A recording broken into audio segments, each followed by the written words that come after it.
going on now. It's the Memorial Day sale at Bray & Scarf. Now's your last chance to beat upcoming manufacturer price increases. Save up to 35% on select GE Profile and Cafe appliances. And save on in-stock GE refrigerators and best-selling washers and dryers. Plus, get next-day delivery, online delivery day tracking, and delivery day installation. Visit any of Bray & Scarf's convenient locations or shop online at brayandscarf.com, where it doesn't cost more to get more. Dear McDonald's, your breakfast menu? Fire. 10s across the board. I could be happy with anything, even though I order the same thing every time. Thanks for not judging me. I'll try something new next time. Maybe. Score a 2 for $5 deal on a sausage McMuffin with egg and more. Limited time only. Price and participation may vary. Cannot be combined with any other offer. Single item at regular price. Ba-da-ba-ba-ba. Frequency Podcast Network. Stories that matter, podcasts that resonate. Some big red ink in the provincial budgets, but no budget expected anytime soon from the new federal government in Ottawa. Welcome to In This Economy. My name is Mike Eppel. This week, Ontario showed the damage that the early days of the trade war have already caused to the province's revenue and spending plans. When the Ford government issued its previous forecast for 2025 back last November, it was talking about a deficit this year of maybe $1.5 billion, possibly even a surplus. But then Trump 2.0 happened.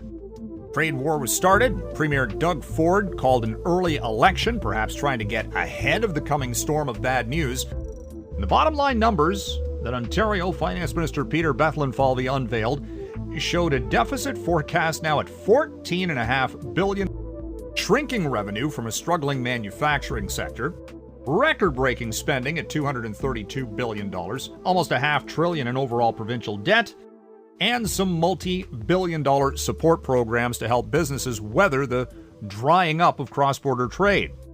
Now, meantime, in Ottawa, in the first days of the new government there, headed up by Prime Minister Mark Carney, we learned that, yes, there will be a throne speech laying out the government's agenda, including a tax cut for July 1st, and a focus on lowering interprovincial trade barriers. But we have no idea what it's going to cost or how the feds are even doing from a budgetary standpoint because there's no plan for a budget anytime soon.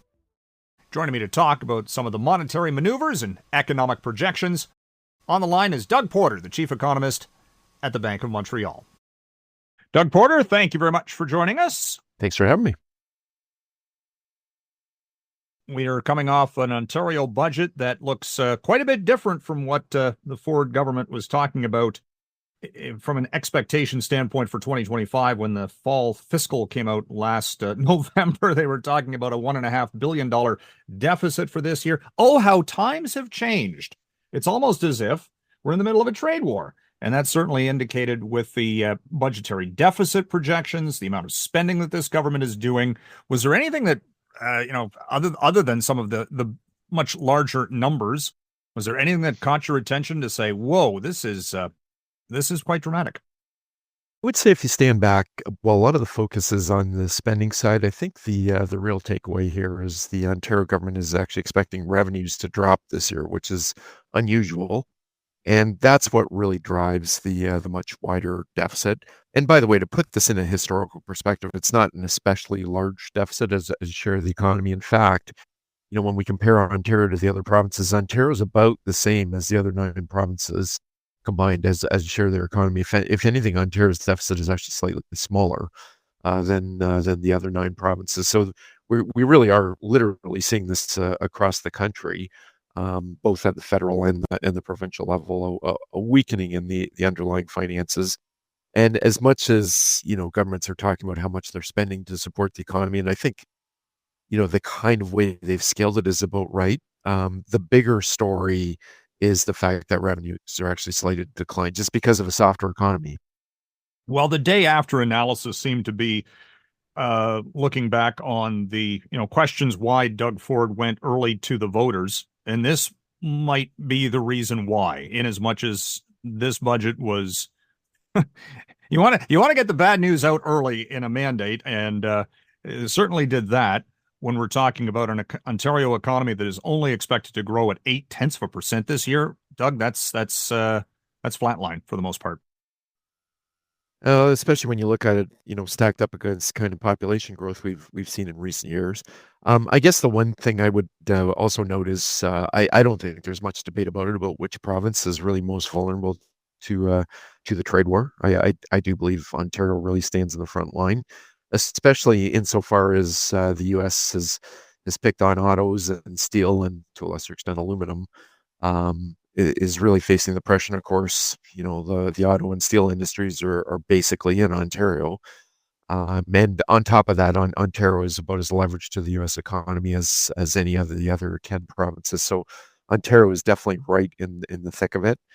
And yeah, that's showing up in a very modest growth outlook for Ontario this year. I guess the other thing I would point out, when we saw the job numbers come out the other day, Ontario now has the second highest unemployment rate in the country, behind only Newfoundland. And lost 30,000 plus jobs in the manufacturing sector.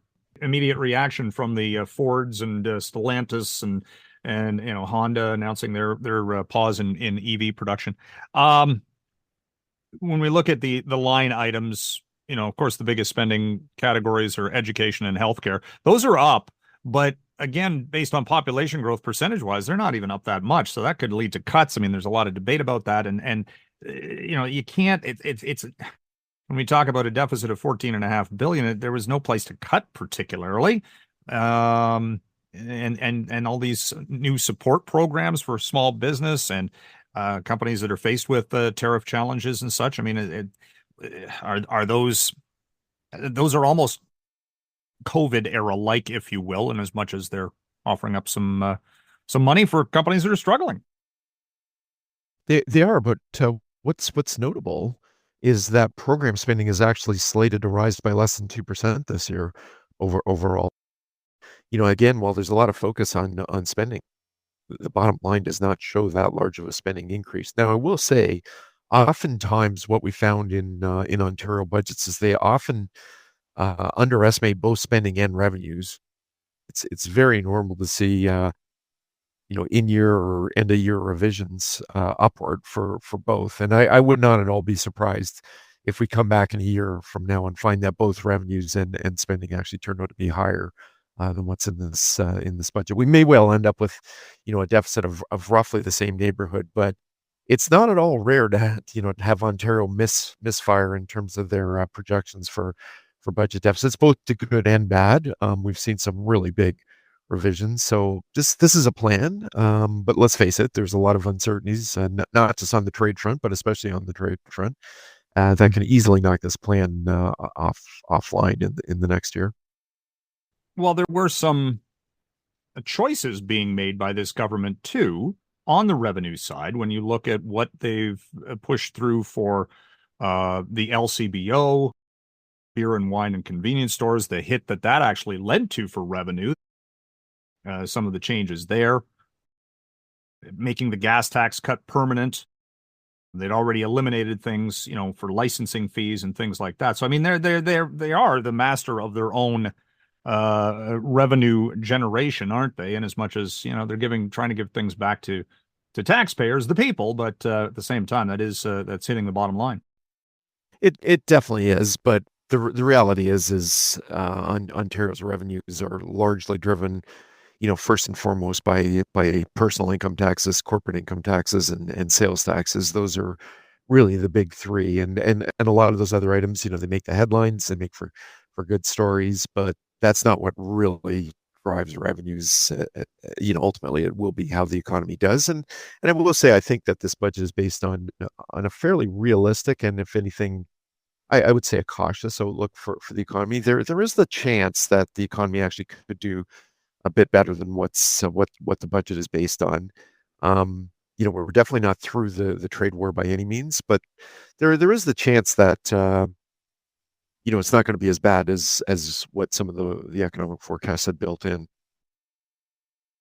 They pushed the likelihood of a budgetary surplus back another 2 years. And that's kind of like the 5-day weather forecast. On the 5th day, it's going to be great. It never necessarily transpired. And even then they've got, well, it could be a surplus of 7.5%, but it might also be a surplus of, or a deficit of $7.5 billion. I mean, it's just it's guesswork, even just 2 years out, isn't it? It completely is. I mean, I think it's worthwhile having a medium-term plan, but in terms of the deficit forecast, I just would not, and I never have. I don't take it that seriously. I think it's aspirational. It tells you what the government is aiming for, but I wouldn't, as an economist, I wouldn't take it that seriously. I think we all know, how many uncertainties lie ahead, how many different ways the global economy can take us. And especially on the trade war. So I just don't really look much beyond this year's forecast for the deficit. Going on now, it's the Memorial Day sale at Bray & Scarf. Now's your last chance to beat upcoming manufacturer price increases. Save up to 35% on select GE Profile and Cafe appliances. And save on in-stock GE refrigerators and best-selling washers and dryers. Plus, get next-day delivery, online delivery day tracking, and delivery day installation. Visit any of Bray & Scarf's convenient locations or shop online at brayandscarf.com, where it doesn't cost more to get more.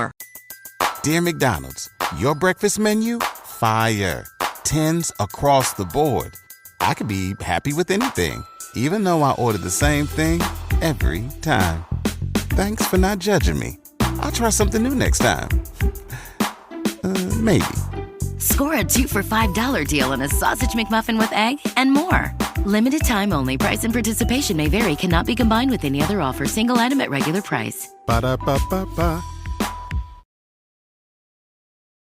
Let's change our focus a little bit to what was going on in Ottawa this week with the new Carney government saying ostensibly they're not going to have a budget anytime soon, and that raised a lot of eyebrows. In as much as, okay, well, really, you can't give us a fiscal update to any degree of where the federal government is from a monetary standpoint. That was kind of an interesting start to a new mandate, I thought. I will flatly tell you I am surprised, especially since the finance minister is the same one who was in the cabinet before the election. It is surprising. He's kind of new to the job, I get that, but he's had some time to look over the books. I would assume that they could put out even something. They're talking about a big tax cut by July 1st and a whole bunch of other things. I'm just simply shocked that they can't put out some sort of a fiscal statement between now and then. I agree. I mean, I think they could have put out an interim, very brief fiscal update at some point over the next month, and then maybe aim for something like a mini budget later this year. I tend to agree. Like if we're waiting for the fall economic statement, that could be 6 months or more from now. I actually do think it would be appropriate to deliver at least an update in terms of where the budget outlook might be right now. Basically what we're working off of is the economic statement from last December, which really predated the trade war, and perhaps the Liberals' own election platform. Based on that, I'd be assuming this year's budget deficit is in the neighborhood of about $60 billion. That's what was in the election platform. But that was arguably based on a relatively optimistic economic scenario. So it's quite possible that we're looking at a little bit of a bigger budget deficit than that for this year. I wonder if current Bank of Canada Governor Tiff Macklem is calling former Bank of Canada Governor Mark Carney and saying, hey, what are you guys doing? Because wouldn't the Bank of Canada like to also know what the government's spending? And I mean, they'll get some of it, of course, from the speech from the throne. But at the same time, if you're trying to set monetary policy, knowing what the feds are doing, that might help a little bit. You make a very good point. The Bank of Canada is often on record saying that they don't try to forecast fiscal policy. They use what's officially in the plan when they try to set monetary policy.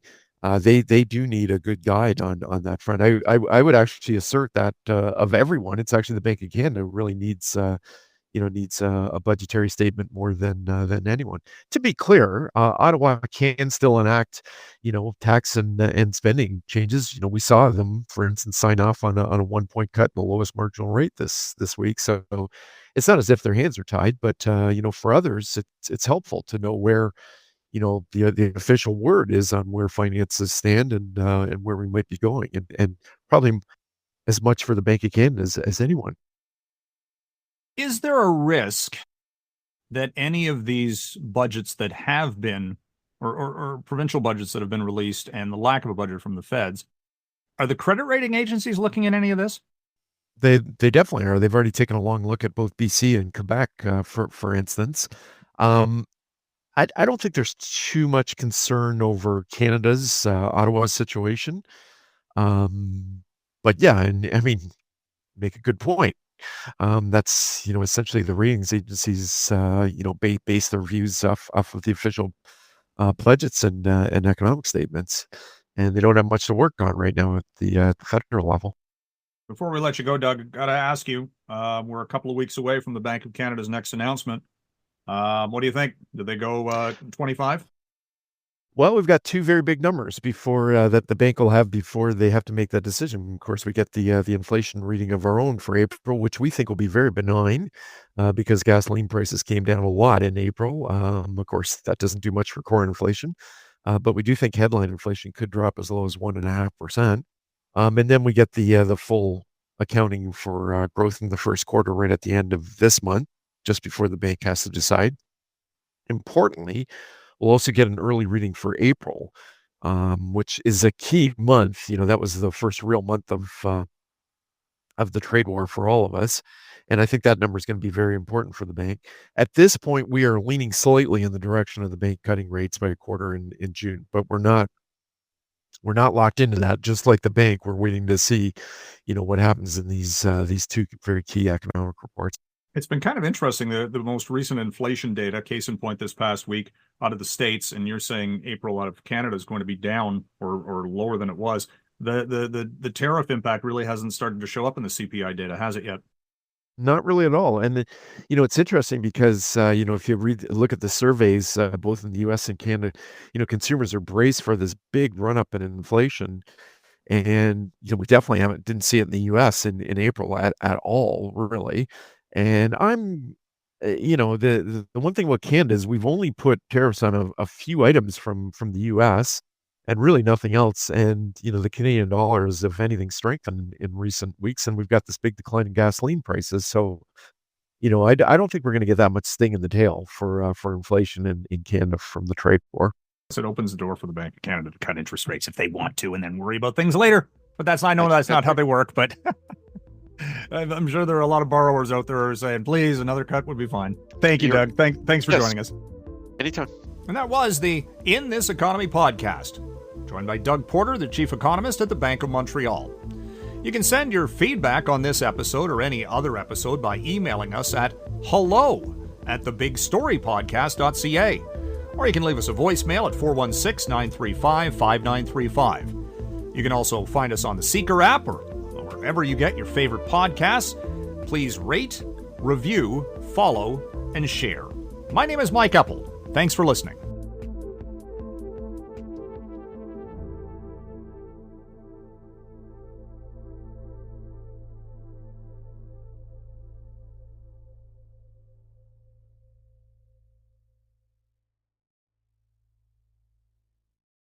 Going on now, it's the Memorial Day sale at Bray & Scarf. Now's your last chance to beat upcoming manufacturer price increases. Save up to 35% on select GE Profile and Cafe appliances. And save on in-stock GE refrigerators and best-selling washers and dryers. Plus, get next-day delivery, online delivery day tracking, and delivery day installation. Visit any of Bray & Scarf's convenient locations or shop online at brayandscarf.com, where it doesn't cost more to get more.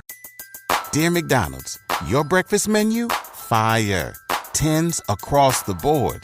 I could be happy with anything, even though I ordered the same thing every time. Thanks for not judging me. I'll try something new next time. Maybe. Score a 2 for $5 deal on a sausage McMuffin with egg and more. Limited time only. Price and participation may vary. Cannot be combined with any other offer. Single item at regular price. Ba-da-ba-ba-ba.